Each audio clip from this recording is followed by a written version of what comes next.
Live from New Delhi, you're watching DD India News Hour, India's voice to the world. I'm Unman Bhattacharya. Coming up in the next hour, Prime Minister Narendra Modi emplanes for Kuwait on a two-day visit, the first visit by an Indian PM to Kuwait in 43 years. Voting underway in the US Senate on funding bill after House passes Biden's crucial spending bill to avert government shutdown. US drops $10 million reward on Syria's new leader Ahmed al-Sharaa in Damascus talks rebel promise fighting terrorism. Amidst call to step down, Canadian Prime Minister Justin Trudeau shakes up his cabinet, replaces those unwilling to fight election. And the first World Meditation Day being observed under the theme Inner Peace, Global Harmony.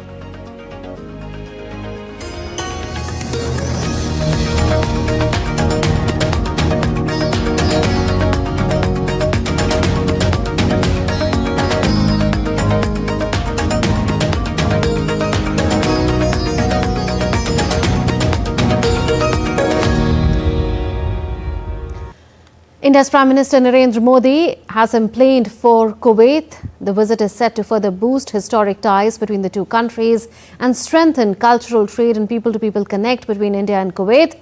During his visit, PM Modi will hold talks with the top Kuwaiti leadership, visit an Indian labour camp, address the Indian community and attend the opening ceremony of the Gulf Cup football tournament.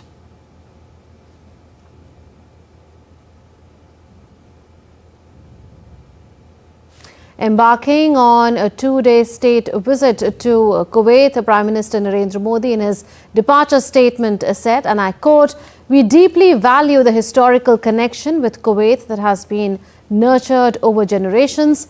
We are not just strong trade and energy partners, but also have shared interest in peace, security, stability and prosperity in the West Asia region.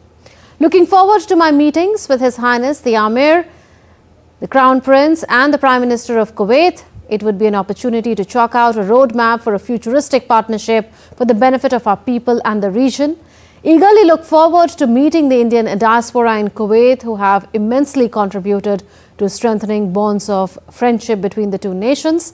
I express my gratitude to the leadership of Kuwait for the special gesture of inviting me to the inauguration ceremony of the Arabian Gulf Cup, a premier sporting event in the Gulf region. I look forward to being a part of this celebration of athletic excellence and regional unity. I'm confident that this visit will further strengthen and reinforce the special ties and bonds of friendship between the people of India and Kuwait." Prime Minister Modi's two-day historic Kuwait visit comes at the invitation of the Amir of Kuwait, and it is going to be the first one by an Indian Prime Minister in over 40 years and is set to boost ties between the two nations. Modi, Modi, Modi, Modi, Modi hai to mumkin hai. Excitement brewing among the Indian diaspora in Kuwait ahead of the historic two-day visit by Prime Minister Narendra Modi. The Indian diaspora, which forms the largest expat community in Kuwait, is over 1 million strong, forming a living bridge between India and Kuwait. The members of the Indian diaspora claim the visit by Prime Minister Modi will strengthen the community and boost relations between the two nations. The excitement is so much that my phone doesn't stop ringing. Everybody wants to come to the stadium to see him. Everybody is looking forward to it. Everyone wants to see him. He is a charisma of it. He has a charisma that I think I have not seen in anybody. We have some great plans for welcoming him in our own way, and the whole community is working together, united. You've seen all our colleagues here. We worked very hard for the last few days to make sure the welcome is equal and if not better than many more welcomes in the Gulf. India and Kuwait share a historic and dynamic relationship that spans decades, rooted in shared history, robust trade, vibrant cultural connections and mutual support during challenging times. In recent years, under Prime Minister Narendra Modi's leadership, the trade between the two nations has reached new heights. Kuwait is among India's top trading partners. Bilateral trade is valued at 10.47 billion US dollars for financial year 2023-24. Indian exports to Kuwait have reached 2 billion US dollars for the first time. Investments by Kuwait in India exceed 10 billion US dollars. Kuwait is India's sixth largest crude oil supplier and fourth largest LPG supplier. I would say that the visit is coming after a gap of almost 4 decades. It is also the first high-level visit between both sides in 1 decade. It is also the first visit of Prime Minister Modi to Kuwait, and this is the only country which he has not visited in the Gulf region. So it carries a lot of symbolism. The visit by Prime Minister Modi will involve several high-level engagements, with the Prime Minister engaging with the Indian diaspora as well, strengthening the historical ties between the two nations. The wait of over 4 decades for the Indian community to welcome their Prime Minister is soon coming to an end, with Prime Minister Narendra Modi all set to arrive in Kuwait. This historic visit by Prime Minister is not only going to cement the relationships between the two countries, but also take it to new, unprecedented levels. In Kuwait City, with camera person Rajesh Ricky and PK, Akshay Dongre, DD India.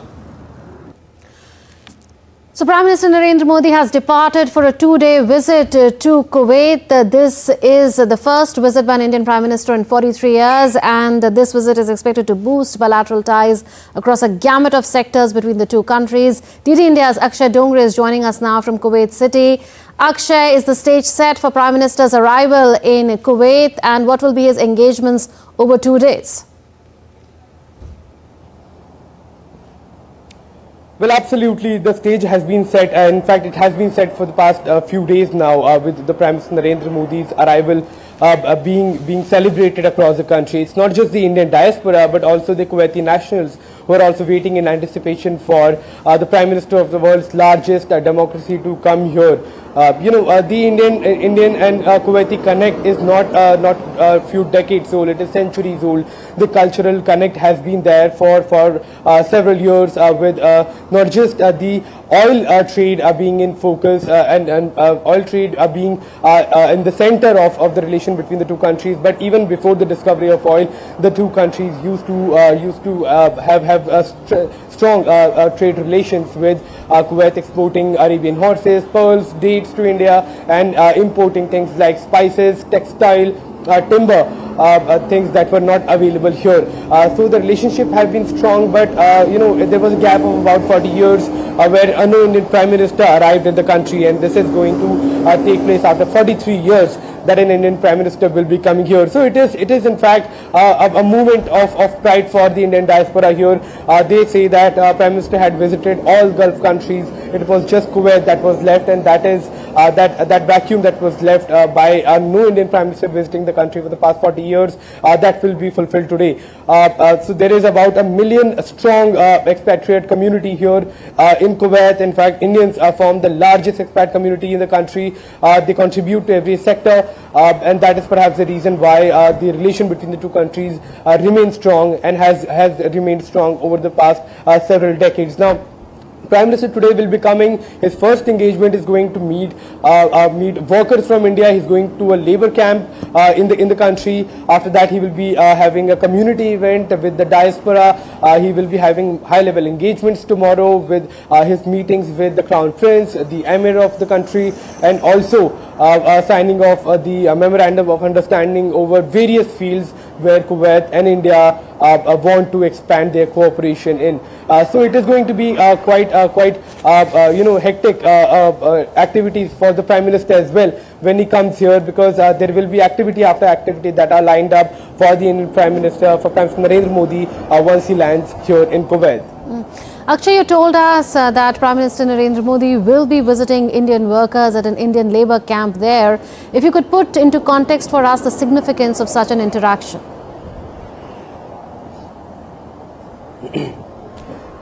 Well, it's quite significant. This is a quite a big symbolism by the Prime Minister as well. As we were mentioning that There is about 1 million strong Indian expat community that works here in Kuwait. So those are the people, they're still Indian citizens, they're working here, and many of them have been working here for the past several decades. In fact, there are people who were born here as well.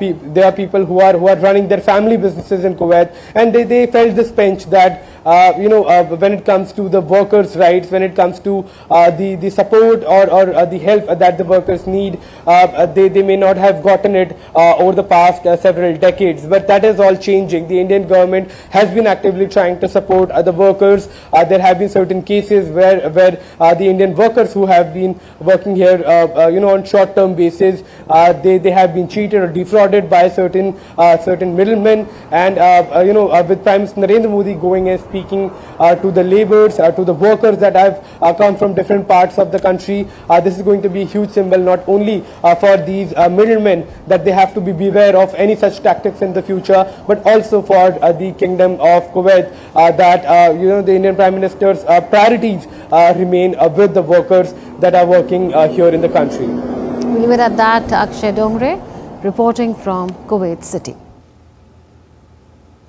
With the aim to further strengthen special ties between India and Mauritius, Foreign Secretary Vikram Misri is on a 3-day visit to an island nation, marking the first high-level bilateral engagement between India and Mauritius after the formation of the new government led by Prime Minister Naveen Ramgoolam.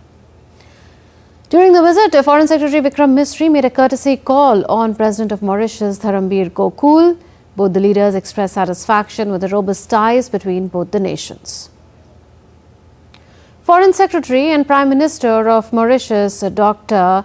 Naveen Ramgoolam, underscored the deep and enduring ties and discussions focused on further strengthening multi-sectoral bilateral cooperation in order to advance this special and unique partnership anchored in shared culture, history, kinship and heritage. Later in the day, Foreign Secretary Vikram Misri paid a heartfelt tribute at the Apravasi Ghat, which is a solemn symbol of resilience and indomitable spirit of Apravasis or overseas Indians. This historic site exemplifies the unwavering fortitude of those brave souls whose sacrifices have forged a legacy that would eternally bind India and Mauritius together. Foreign Secretary also called on Foreign Affairs Minister of Mauritius. The entire gamut of ties between the two nations, including the robust development partnership, was reviewed and newer avenues to take forward the relationship were explored. Moving on, the case against Congress leader Rahul Gandhi in connection with a scuffle at the parliament premises was handed over to the crime branch of Delhi Police. The FIR was lodged in the Parliament Street Police Station after Hemang Joshi, BJP MP from Vadodara, filed a complaint on Thursday accusing the Congress leader of physical assault and incitement during a scuffle in which two BJP MPs, Pratap Chandra Sarangi and Mukesh Rajput, were injured. The injured lawmakers were undergoing treatment at a hospital and are now on the path to recovery. The Haryana government has declared a holiday in all the schools on Saturday in the state following the demise of Indian National Lok Dal Supremo and former Haryana Chief Minister Chaudhry Om Prakash Chautala.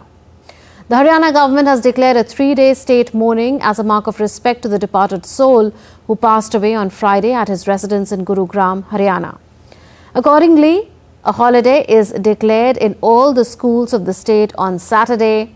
As per a message from the Haryana government Chief Secretary's office, during this period of state mourning, the national flag will be flown at half-mast throughout the state of Haryana on all buildings where it is flown regularly. All state government functions shall stand cancelled and there will be no official entertainment, it added. The mortal remains of former Chief Minister Chaudhry Om Prakash Chautala were brought to Tej Khera. His last rites will be held on Saturday there.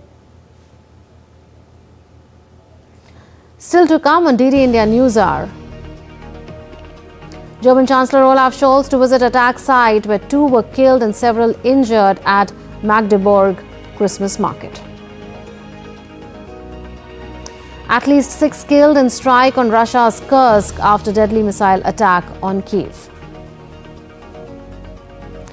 Italian Deputy Prime Minister Salvini acquitted of migrant kidnapping charges.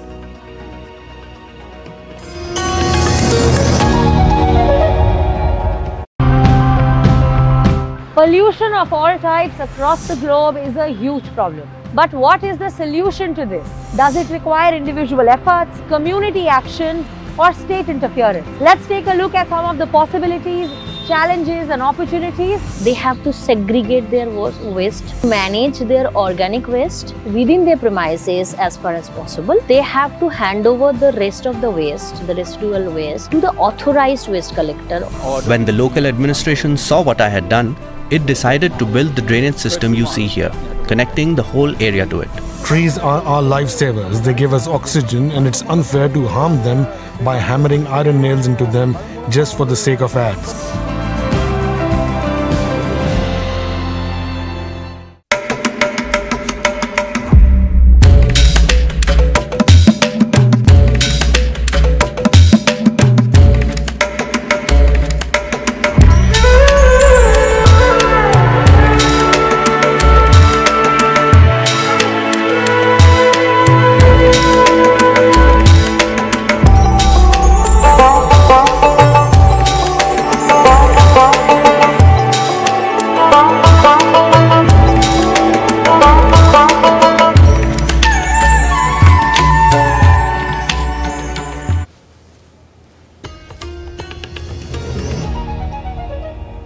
Welcome back. You're watching DD India News Hour with me, Munmun Bhattacharya. Voting is underway in the US Senate on the funding bill. The US House of Representatives voted on Friday night to pass new legislation that would keep the government funded temporarily.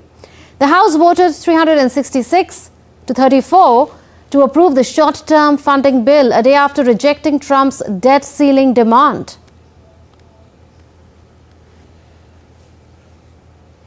This was the third attempt this week to get a deal through the US House of Representatives after a Trump-backed funding measure failed on Thursday. We are really grateful that tonight, in bipartisan fashion, with overwhelming majority of votes, we passed the American Relief Act of 2025. This is a very important piece of legislation.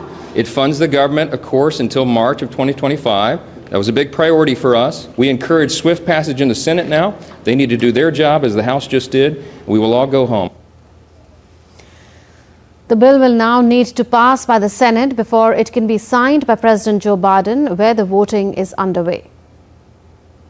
The legislation would extend government funding until the 14th of March, provide $100 billion for disaster-hit states and $10 billion for farmers. The proposal does not include a debt ceiling measure President-elect Donald Trump had called for. And my colleague Shubhendu Ghosh now joins us live from our New Delhi newsroom. Shubhendu, has this episode brought to the fore dissensions within Republicans in the Republican-controlled House and some resistance too to how Elon Musk had weighed on the issue, backed by Trump? Most certainly, dramatic scenes from the US Capitol that we witnessed earlier. Of course, there are two versions of the bill that were met with roadblock. First, we saw Elon Musk tweeting on the first version of the bill, and that was later supported by Trump. That opposition was supported by Trump, and the bill was dropped. Now, the Trump-influenced bill also made a roadblock. Finally, a bill that makes its way talks about the key essentials for the US government, the essential payments, and of course the ones that you mentioned, supporting the farmers and the parts of the country affected by disasters.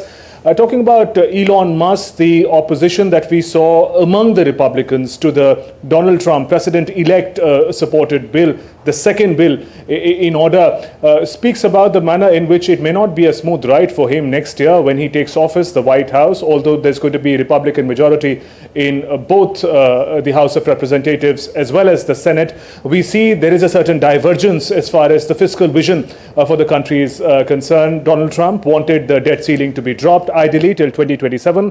That issue, of course, was not taken up in the bill that has just been clear. And Elon Musk, who was already being seen as someone who had disproportionate influence over Donald Trump in the campaign season. Later, Donald Trump appointed him as someone who would lead the Department of Efficiency, is now being referred to as the shadow president, as in fact President Musk, in a satirical way by many Democrats. But we'll have to wait and watch. Both gentlemen are in fact outspoken people on social media. Many say this bonhomie may be short-lived, but we'll have to wait and watch how they play or don't together next year.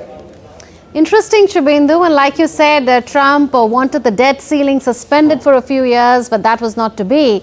So what would that mean for Trump 2.0? Well, we have to understand that, simply put, the debt ceiling means the amount of money, funds that the government of United States must borrow to meet its day-to-day expenditures. Donald Trump ideally wanted the debt ceiling to be dropped, give more room for his very ambitious reforms to take place. Now, we saw that 38 members from his own party, the Republicans, in fact, played an important role in blocking this reform that was proposed in the bill that was influenced by Donald Trump. The Republicans, the conservatives, believe that removal of the debt ceiling is not the solution. There are two ways in which you can access funds for the government. One is, of course, you keep increasing the debt ceiling, remove it, borrow as much funds as you need. The other is to cut spending. Something that Donald Trump is not interested in doing. He wants to move forward with his reform agenda for making America great again. That's the vision with which he wants to work. So kind of opposition that he has faced even before he takes office could be in fact replicated next year when he takes office, when Republicans are in majority, a slim majority mind you, in both Senate as well as House of Representatives. We'll have to wait and watch what kind of tussle does that lead to. Experts say perhaps the central way out, the midway out, would be increasing the debt limit in the manner in which it has been done in the past to meet the reform agenda. But remember, Donald Trump also comes with his ambitious tax cut agenda, which would then also require more funds for the government. The 2017 tax reform expires in 2025. So that does put the capital and the members in a tight spot. Right, Shubhendu. Also, what happens next on the bill? The last we saw, the Senate was voting on it. Also, ahead of elections for the next Speaker of the US House, have we seen an undercutting of Speaker Mike Johnson's authority? That's right, Munmun. One person under fire, particularly his reputation, Mike Johnson, Speaker. It is a Speaker's responsibility for the smooth functioning of the House of Representatives, and his job really is to be able to build consensus in precisely these kind of tricky situations and passage of bills, which in fact puts the economy and the expenses of the country hostage. And the dramatic scenes that we witnessed, he clearly struggled to get the bill passed, the first version, the second, and then finally the third version did clear. He enjoys a slim majority. 3rd of January 2025, he must stand for election again. Many hardliner Republicans, his own party, say that they're unlikely to extend the kind of support that they did earlier to him. So it is going to be a difficult way forward for him when he stands for election. The turmoil that we saw in the Capitol, the blockage of the bills, he may have to pay the price for it eventually in a few weeks from now. So no dull moment in a sense in the next 4 years too. Well, Shubhendu, thanks a ton for joining us from the newsroom. At least 2 people were killed and dozens more injured in a suspected attack at a Christmas market in Magdeburg, Germany on Friday. According to authorities, the attack occurred when a car deliberately rammed into a crowd of people at the market, resulting in multiple fatalities and injuries. Emergency response teams, including around 100 firefighters and 50 rescue personnel, were quickly deployed to the scene to assist the wounded and transport them to nearby hospitals. Officials described the incident as an intentional attack and announced that the driver had been taken into custody at the scene. The Interior Minister for Saxony-Anhalt, Tamara Zhishchang, identified the suspect as a 50-year-old doctor from Saudi Arabia who had arrived in Germany in 2006. Following the attack, Saudi Arabia condemned the ramming attack at a Christmas market and expressed solidarity with Germany after one of its nationals was arrested. Meanwhile, German Chancellor Olaf Scholz, who sent his thoughts to those affected in a post on social media platform X, is expected to visit the scene on Saturday together with Interior Minister Nancy Faeser. World leaders expressed condolences for the victims of the attack in Germany, taking in fact to social media post on X. The president of the European Council said that he was appalled by the horrific news from Magdeburg, adding that the EU stands in solidarity with Germany, while French President Emmanuel Macron wrote on X that he was profoundly shocked by the attack. The United States has removed the long-standing $10 million bounty on the de facto leader of Syria, Ahmed al-Sharaa, following a high-level U.S. delegation meeting with the leader in Damascus. The U.S. delegation arrived in capital Damascus after HTS overthrew the Bashar al-Assad regime less than a fortnight ago. The visit is the first formal American diplomatic appearance in Damascus in more than a decade. U.S. Assistant Secretary of State for Near Eastern Affairs Barbara Leaf, one of the 3 U.S. officials who sat down with Ahmed al-Sharaa in Damascus, described the policy decision as one aligned with the need to work on critical issues such as combating terrorism. Sources say Washington is scrapping a long-standing reward for the arrest of Syria's new leader, following positive messages from a first meeting that included a promise to fight terrorism. The U.S. State Department spokesperson confirmed that the diplomats discussed transition principles supported by the U.S. regional events and the need to fight against Islamic State. Canadian Prime Minister Justin Trudeau on Friday shook up his cabinet, changing one-third of his team as political turmoil threatens his leadership. In Friday's reset, 8 new ministers were appointed to replace those in the 35-member cabinet who have signalled they will not seek re-election and to relieve others of their double or triple duties in government. 4 current ministers were given new responsibilities. The reshuffle came at the end of a chaotic week in Ottawa, spurred by the surprise resignation of Deputy Prime Minister Chrystia Freeland, who clashed with her boss over Trump's threats to impose sweeping tariffs on Canadian imports. Her exit after nearly a decade at Trudeau's side marked the first open dissent against the Prime Minister from within his cabinet and has emboldened critics. In another development, New Democratic Party leader Jagmeet Singh, who has been helping keep Trudeau in office, said that he would present a formal motion of no confidence after the House of Commons elected chamber returns from a winter break on the 27th of January. If all the opposition parties back the motion, Trudeau will be out of office after more than 9 years as Prime Minister, and an election will take place sooner than scheduled. In a latest update in Ukraine and Russia conflict, both Russia and Ukraine on Friday accused each other of launching deadly missile strike. Ukraine struck the small town of Rilsk in Russia's Kursk region, killing 6, including a child, and wounding 10, as per the governor, Alexander Kinstein. The border region is partly occupied by Ukrainian forces. The Kursk governor accused Kyiv of firing US-supplied HIMARS rocket systems on civilian targets, saying the strike damaged buildings, including a school and the dormitory of a pilot training college. The attack came hours after Russian missiles hit central Kyiv early on Friday, killing at least 1 person and damaging embassies. Moscow claimed the dawn attack as retaliation for a strike using Western missiles on a chemical plant earlier in the week.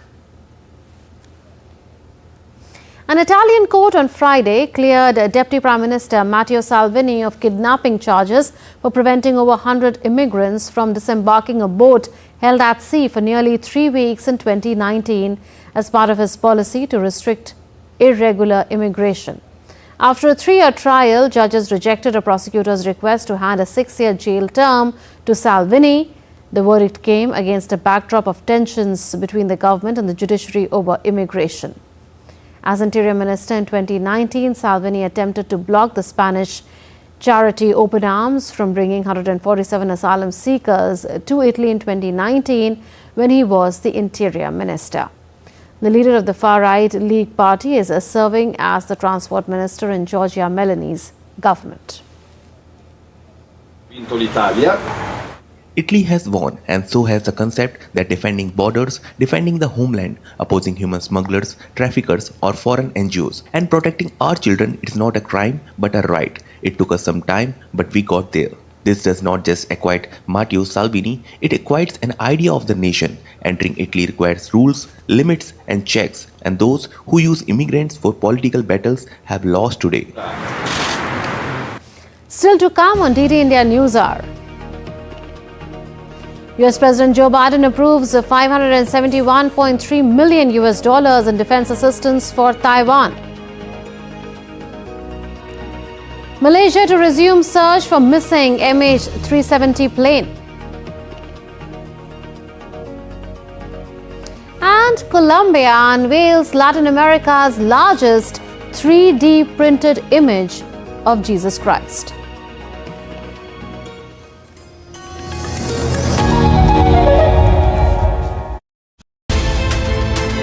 In light of recent developments, can we expect something different with regard to China-India relations? And is there hope for some kind of stability between these two giants of Asia? I think we should be prepared that China will always seek in this period ahead to contain India. It seeks to contain India in South Asia, for instance. It seeks to contain India when we speak of expansion of the permanent membership of the Security Council. It has never been a supporter. It has sought to contain India on various fronts, so it obviously sees India as a rival.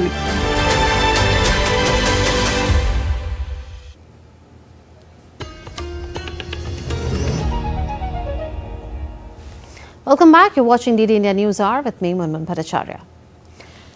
US President Joe Biden on Friday approved $571.3 million in defense assistance for Taiwan as the Democrat prepares to leave office ahead of the January inauguration of Donald Trump. The White House briefly stated President Biden had authorized the Secretary of State to oversee the withdrawal of up to $571.3 million in defense equipment, services and military education and training from the Department of Defense to support Taiwan. The new military assistance package follows a similar $567 million package authorized less than 3 months ago. Meanwhile, US State Department has also approved the potential sale of about $265 million of command, control, communications and computer modernization equipment to Taiwan on Friday. Additionally, it has approved the sale of over $5 billion in arms to Egypt, along with the sale of Aerosonde, uncrewed aircraft systems and armored security vehicles to Greece for $130 million. A contingent of 120 French soldiers departed Chad on Friday, signaling the start of France's troop withdrawal from one of its last former colonies with a military presence. The troops were seen boarding their plane and departing from N'Djamena airport after Chad unexpectedly announced its decision to terminate its defense cooperation agreement with Paris on the 28th of November. The withdrawal process formally began earlier this month with the departure of 2 French Mirage warplanes on the 10th of December. France still has about 1,000 troops stationed in Chad, with a full drawdown expected to take several weeks. The decision follows France's earlier withdrawal of troops from Mali, Burkina Faso and Niger in recent years.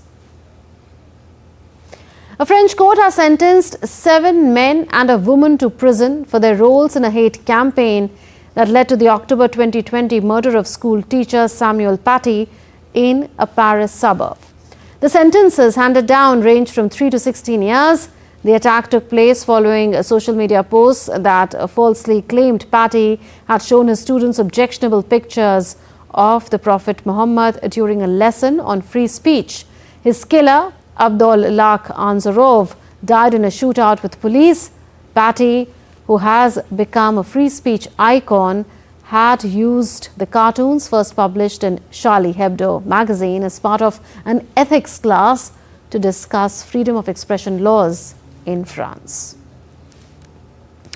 Tens of thousands of Cubans flooded the streets of Havana on Friday, rallying against US sanctions in a protest led by Raul Castro and President Miguel Diaz-Canel. Chanting, "Down with the blockade," protesters gathered before the US Embassy, marking the first organized demonstration there in over a decade.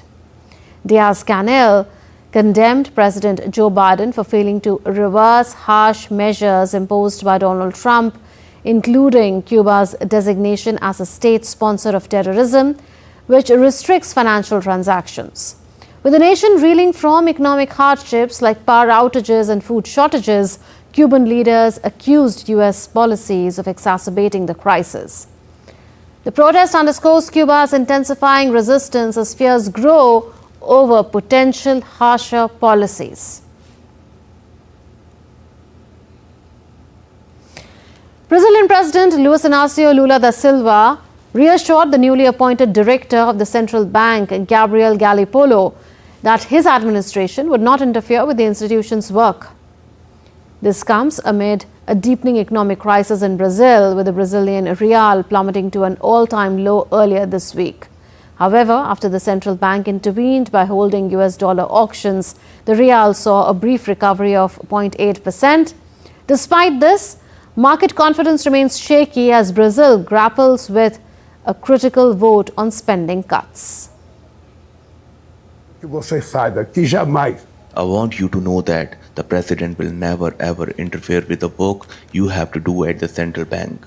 Good luck, dear, and may you be the mirror so that the Brazil can see that we are fixing Brazil.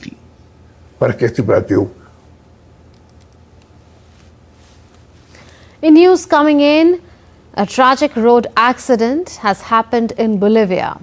At least 13 people were killed and 3 injured when a truck and a bus collided on a highway in the Bolivian Andes. Initial investigations suggest the truck driver lost control and collided with the bus. According to government data, road accidents kill an average of 1,400 people every year in Bolivia, a country of about 12 million people.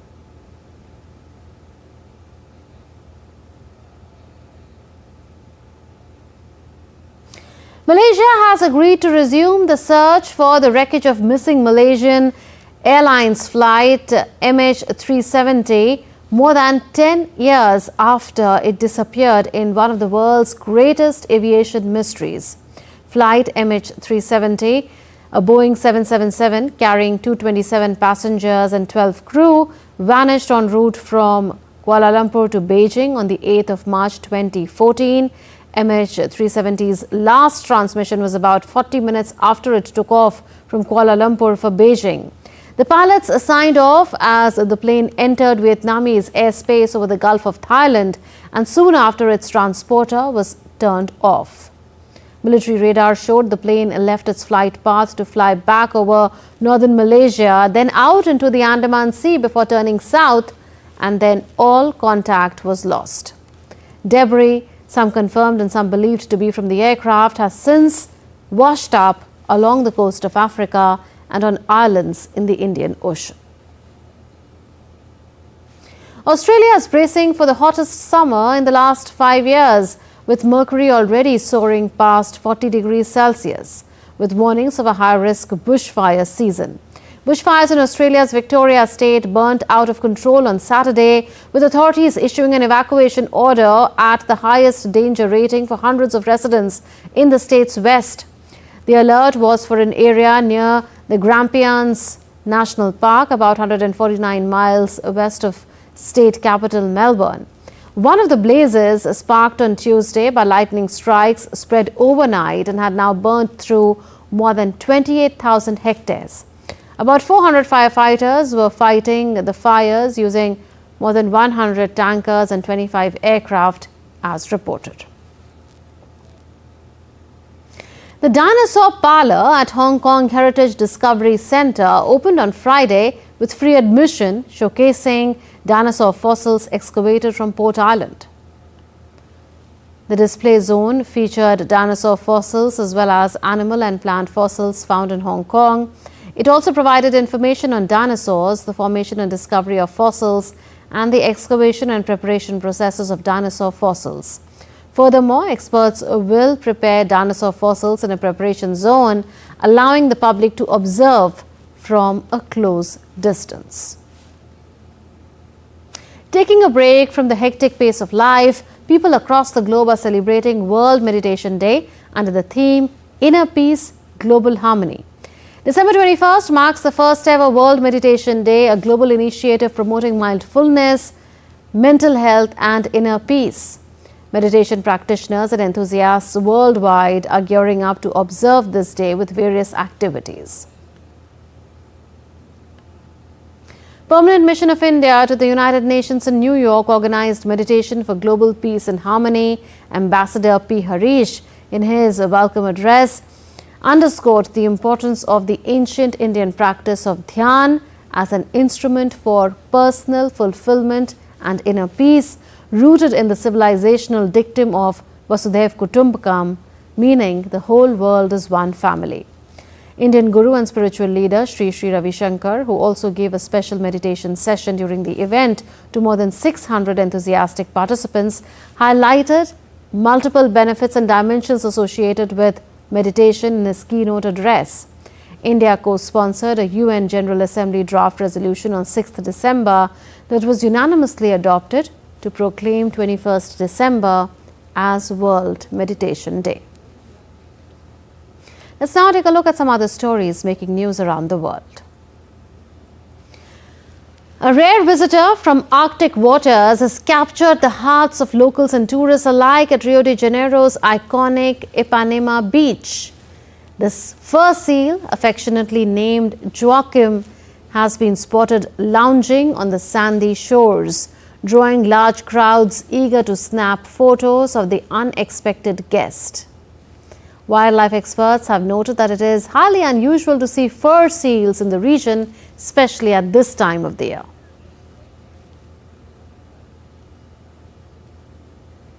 An 11-meter sculpture of Christ is being added to the landscape of Medellin, created by young artists using 1,700 3D printed parts.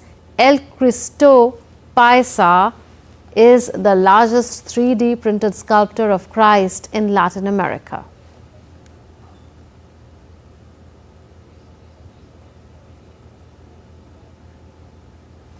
Santa Claus replaced his sleigh and flying reindeers for a small boat on Friday, sailing in the heart of the Amazon on his way to spread joy to children in the Abhela community. As part of the Amigos do Noel project, volunteers delivered around 70 presents to families. Amigos do Noel aims to reach 7,000 children this year across Manaus and its surroundings. Still to come on DD India News Hour. Europe's biggest car maker, Volkswagen, reaches a deal with German workers' union to avert immediate layoffs and plant closures. In sports, India to face Bangladesh in Under-19 Women's Asia Cup final on Sunday. And see how a scuba diving Santa is bringing Christmas cheer to the Florida Keys.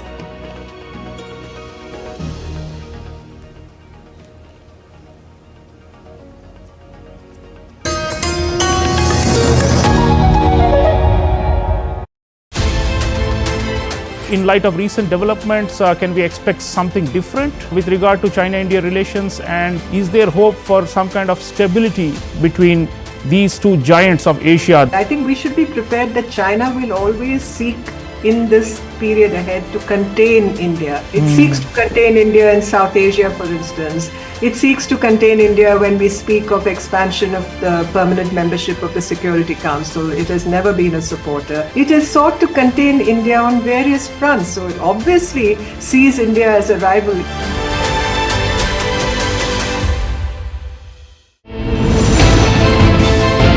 Geopolitics and trade deals. Economic challenges amid development. Hard work and the path to prosperity. It's the economy always. Between walkers, money is what money does and says. Supply creates its own demand. Between the bulls pulls and bears tears.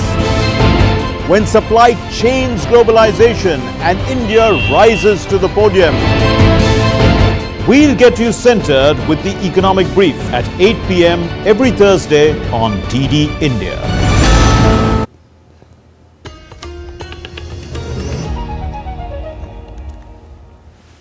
You're watching DD India News Hour with me, Munmun Bhattacharya. On to some business news now. India's Finance Minister Nirmala Sitharaman will chair the 55th GST Council meeting in Rajasthan's Jaisalmer on Saturday. And earlier on Friday, the Finance Minister held pre-budget consultations in Jaisalmer with finance ministers of states and union territories ahead of FY26 union budget. Minister of State for Finance Pankaj Chaudhary, Chief Ministers of 5 states and Deputy Chief Ministers of 6 states attended the meeting along with senior officials from the Finance Ministry. Europe's biggest car maker, Volkswagen, has reached a deal with the German workers' union IG Metall that will avert immediate plant closures in Germany and also avoid immediate compulsory redundancies. The two sides have, however, agreed to cut more than 35,000 jobs across the country in a socially responsible manner by 2030. Germany's largest car maker had previously warned it might have to shutter plants in the country for the first time in a bid to cut costs. After drawn-out negotiations which began in September, the union said on Friday that the two had succeeded in finding a solution that secures jobs and enables future investment. Under the agreement, a 5% wage increase that was previously agreed will also be suspended in 2025 and 2026. Volkswagen, along with other German car makers, has been badly affected by a decline in demand for its cars in China, previously a lucrative market. Switzerland and the European Union on Friday unveiled a deal to carry out the biggest overhaul of their trade ties in years, overcoming Swiss concerns about immigration and setting the scene for a fraught and lengthy approval process. Covering everything from electricity to state aid, transport and freedom of movement, plus Bern's financial contribution to the bloc, the accord drew the EU and its fourth biggest export market closer and gave added certainty to Swiss companies that rely heavily on the 27-nation alliance for business.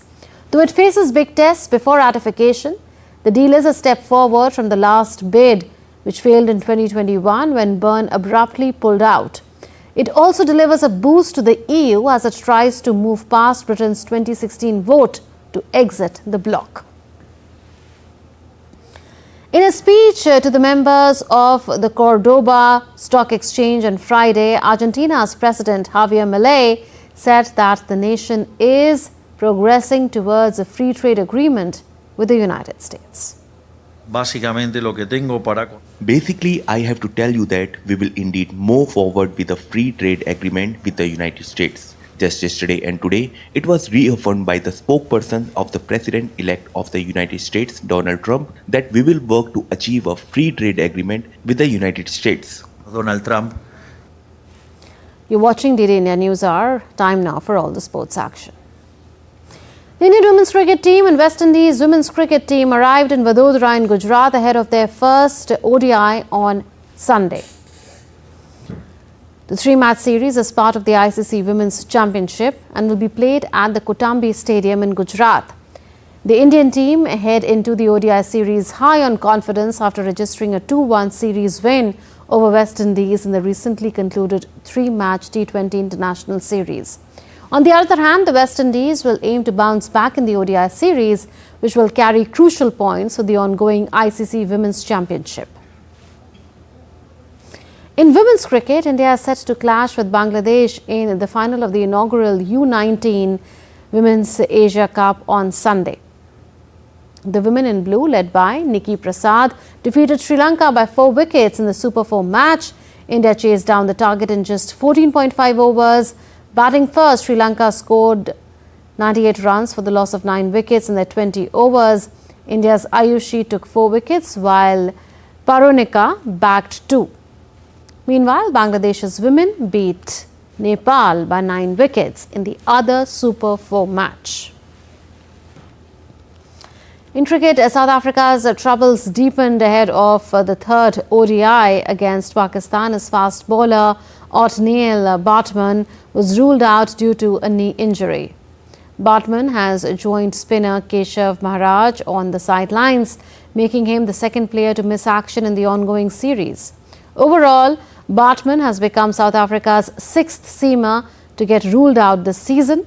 All-rounder Corbin Bosch has been added to the ODI squad as Bartman's replacement for the final match of the series on Sunday.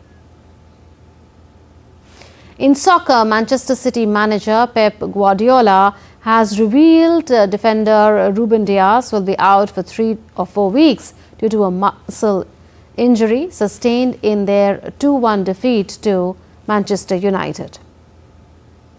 The 27-year-old will miss City's entire festive fixture schedule and the FA Cup third-round tie against Salford on the 11th of January. City would hope Dias is available for the crucial Champions League clash with Paris Saint-Germain on 22nd January. Currently sitting 5th in the league table, City have managed to win just one game in their last 11 matches across all competitions. Russian skaters have been allowed to compete as neutrals for the ice skating competition at the 2026 Winter Olympics. ISU announced a pathway to allow a limited number of individual neutral athletes to participate under strict conditions in designated Olympic qualifying events for the 2025-26 season. The decision applies to figure skating and speed skating disciplines. Just 15 Russian athletes were permitted to take part in the Paris Olympics this summer, competing as neutrals. As the cold air seeps in and the holiday hymns turn into Christmas carols and cheers, it's time for the shortest day to commence, known as the winter solstice, a celestial event when the northern hemisphere is tilted the farthest from the sun with an axial tilt of about 23.5 degrees in the most indirect angle, creating shorter daylight hours and colder weather. Here's what you need to know about Winter Solstice 2024. 21st December is the shortest day of the year. Not just that, it is also the longest night of the year. And this day represents the winter solstice. But did you know what is the winter solstice? Let's find out more about this day in this video. In simple words, the winter solstice marks the beginning of winter in the northern hemisphere. The winter solstice is the celestial event when the northern hemisphere is tilted the farthest from the sun with an axial tilt of about 23.5 degrees. Due to this tilt, the sun's rays strike the northern hemisphere at the most indirect angle, creating shorter daylight hours and colder weather. While the solstice can sometimes occur between December 20 to 23, December 21 is the most common date. This day has a lot of significance in ancient traditions. Traditional winter festivals like Yule and Hanukkah trace their roots to the winter solstice. So even if December 21 feels dark, don't worry, because it's the starting of brighter days ahead. Scuba diving Santa Claus was spotted in the Florida Keys National Marine Sanctuary, enjoying some relaxation with an elfish helper before the upcoming holidays. During his subsea excursion, Santa encountered schools of fish and other marine life that seemed quite comfortable with the merry crew throughout the dive.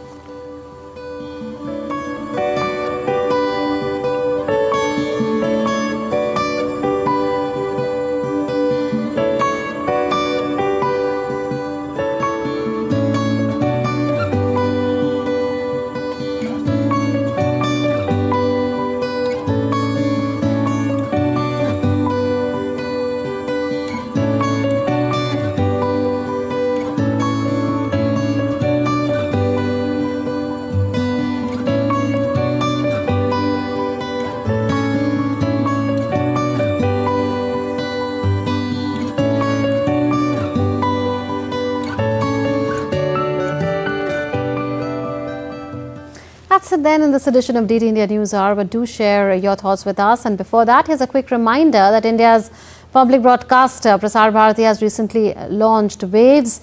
Entering the field of OTT platforms, Waves provides a complete infotainment ecosystem to digital media and OTT audiences. If you also want great content for free, then download Waves today. We'll be back with more news as it breaks here on DD India. This is Munmun Bhattacharya from all of us here in Delhi. Thanks for watching DD India News Hour. Namaskar.